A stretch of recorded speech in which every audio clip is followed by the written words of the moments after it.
Sherre, you got another article for us? Yes, I do. And I love this article because it follows up in what I believe is a better way to delegate and understand that shiny object that we were talking about last week. And it's also from Inc., and it's called, it's a pet project, but you have to know when to kill it, okay?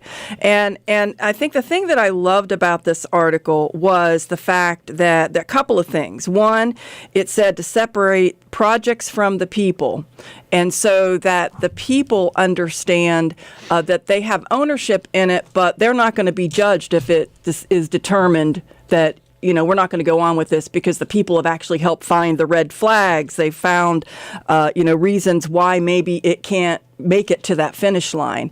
And the article that I disagreed with last week was saying, don't delegate because it disempowers. And I totally disagreed with that. Well, I'll tell you, I looked at this article, and my view of this, because this is what I do, right? Mm-hmm. I'm always starting something else, right?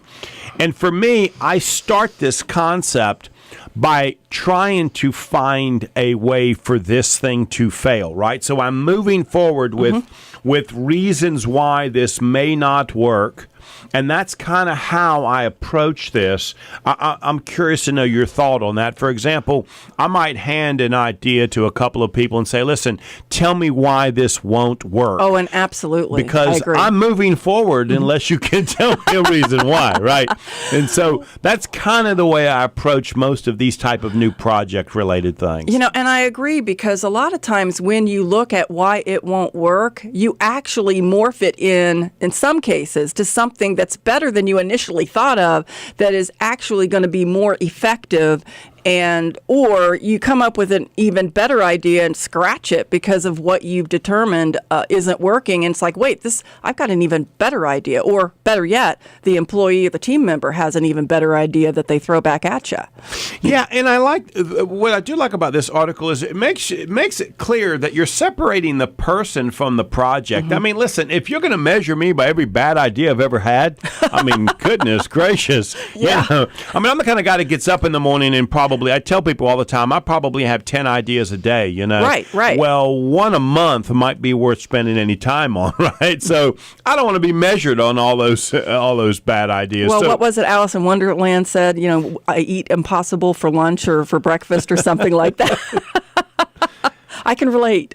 And so it's important that's clear. I find that interesting. I don't know how you could get anybody to be creative if they're going to be branded with a bad idea. Right. And I think, too, understanding, I also love the fact that they said get the bean counters involved. And I actually didn't understand that. What do they mean by that? It actually goes back to what I was talking about earlier with the restaurant that wanted to open the second location. It took the bean counters to look at the whole financial feasibility to say, let's put our energies here instead of there. So, and again, you can't just have all creative, people. You got to have that analytical person to dig a little deeper into why might this fail? Okay. Let's go through these one by one because they've got these broken up. Let's make sure that we're getting this. So the first one is define the finish line. And I do think that's important. If you just throw an idea out there, and this might be part of your problem, Joe. one of many, yes. Is defining, okay, you have this idea. So what is that vision you see this idea accomplishing? I'm all about what is the ultimate purpose? What is the ultimate outcome that would result if this idea should fly? Okay. And that gives somebody, the others that you might delegate this to, something to wrap their head around, or to say, like a deer with the headlights, I don't get it. And it also allows me to prioritize, because even if the best outcome is not that big of a deal, I'm not going to spend a lot of time on it. I mean, I might continue to work on it, but if it's not going to change the world. It's funny. I had a situation where there was something I was seeing done in a particular industry to the point where I actually bought domains because I thought I might want to pursue that particular idea and build a business around it. And then I realized I wasn't passionate about it. I was just pissed. And there's a difference. And so it wasn't worth my time. When I really saw my ultimate vision, Right. I go, let somebody else deal with this. I'll shift how I need to shift to sidestep this issue and build something strong in spite of it. But there's a big difference. Yeah. You have to Define the finish line. yeah. Next one is encourage red flags. And we talked about that just a minute ago. We talked about get people to identify what could be wrong with it, what is missing, what is not being considered and thought of.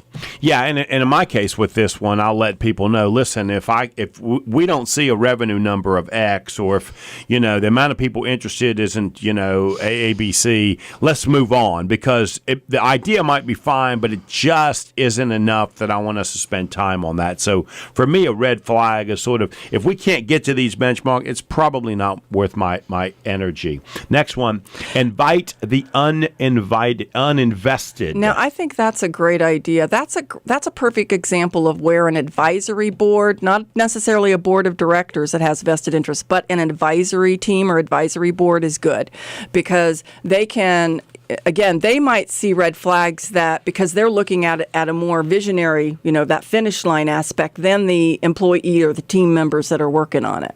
And this goes for whether you want to start a new business, start a new product, start a new service, or just sort of tweak something that you're already doing, right? Exactly. So this can work in a lot of different areas. Oh, it sure can. This is great advice regardless, I think. And then we talked about this already, talk to the Bing counters.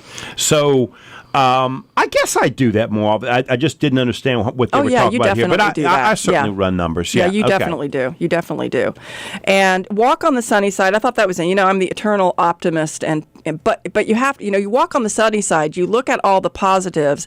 But if you ignore, again, you still have to have all those considerations. And part of the reason what I want to emphasize on the sunny side here that's not mentioned here is in any kind of strategy, and you have things you need to consider and challenges, part of walking on the sunny side, and banks love this if you're looking to get a loan, is to say, okay, here's how I'm countering this. Here are the positive things my company's doing, so this challenge is lessened, or this aspect of the industry or my business that I need to consider is going to be overcome. So that to me is also looking at the sunny side. Is okay, what are you going to do about it, right? That's interesting. Yeah. Okay. And then separate projects from people. We talked about that. We talked about that, so that the people don't feel like they have failed because it doesn't fly. I read that and I wonder if I've done that in my career in the past. I would find that hard to believe if I've done that. That just seems like it'd be something hard to do. I guess it happens often. Well, I think especially you have to think about the mentality of the person with the idea. And if the person with the idea is handing it off, but in their mind it's gonna succeed, and then they hand it off to somebody who says, no, this isn't going to succeed, they may look at that person as not having done a good enough job instead of accepting. Oh, okay. You didn't review this well or research it well. Because, and basically it was like, make this idea work. Be a yes person. Make this idea work. Gotcha. Versus really see if this is a viable idea. Okay. Right?